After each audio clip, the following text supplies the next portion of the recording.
राजौरी वाला एक मीडिया वाला है, और जिसे पता नहीं वो कौन, क्या नाम है उसका, रियाज।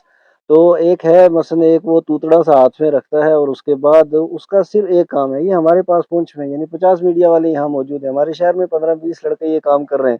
ये अच्छे तरीके से समझते हैं पुंछ के हालात क्या है, या राजौरी में एक आदमी जिसका यहाँ नुमाइंदा कोई नहीं, जिसका यहाँ तरीक़ाकार कोई नहीं, जिसका यहाँ सोर्स कोई नहीं है, जिसको यहाँ पुंछ के हकीकत और यहाँ के हालात का पता नहीं है, वो वहाँ पे बैठ करके पुंछ के हालात ख़राब क्यों करना चाहता है। ये हमारा एडमिनिस्ट्रेशन से सवाल था और अब भी है।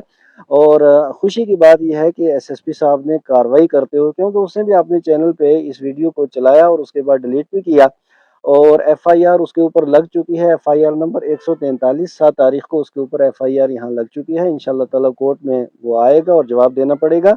वैसे भी पुंछ के लोग काफ़ी अरसे से उसके इस्तकबाल के लिए तैयार भी हैं, वो यहाँ पे तशरीफ़ लाएं, हम भी उन्हें कुछ इंटरव्यू देना चाहते हैं। और बाकी मैं कहता हूँ कि इस तरह के जो सरकश किस्म के मीडिया वाले हैं, एक यूट्यूब चैनल बनाया और उसके बाद फिर लोगों की पगड़ियाँ उछालना शुरू कर दिया।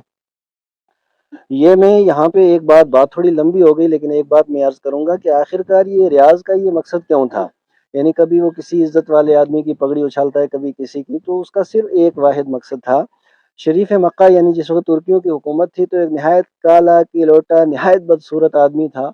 वो हरम शरीफ में गया और उसने जा करके जो चाहे जमजम था उसके अंदर जाके पेशाब करना शुरू किया। अब लोगों ने मारना उसे शुरू किया, मार मार मार मार मार के बिल्कुल जब वो बेहोश होने लगा, उठा करके शरीफ मकापे के पास ले गए कि इसने ये हरकत की है और इसे फांसी होनी चाहिए। उसने कहा इसको होश में लाओ, इससे पूछो वजह क्या है। जब वो होश में आया, उससे पूछा गया कि इतनी घिनौनी हरकत तूने क्यों की।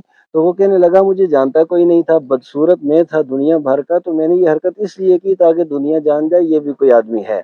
यानी इतनी घटिया हरकत उसने की, किस वजह से, इसी शोहरत की वजह से। और यही रियाज की हरकत है, कभी वो किसी आलिम के खिलाफ, कभी मुफ्ती के खिलाफ, कभी किसी पीर के खिलाफ, कभी किसी सियासी और समाजी शख्सियत के खिलाफ सिर्फ और सिर्फ थोड़ा सा भोंक देता है मीडिया के अंदर, और सिर्फ उसका एक मकसद है कि मुझे भी जान ले, मैं भी कोई पर्सनैलिटी और मैं भी कोई शख्सियत हूँ।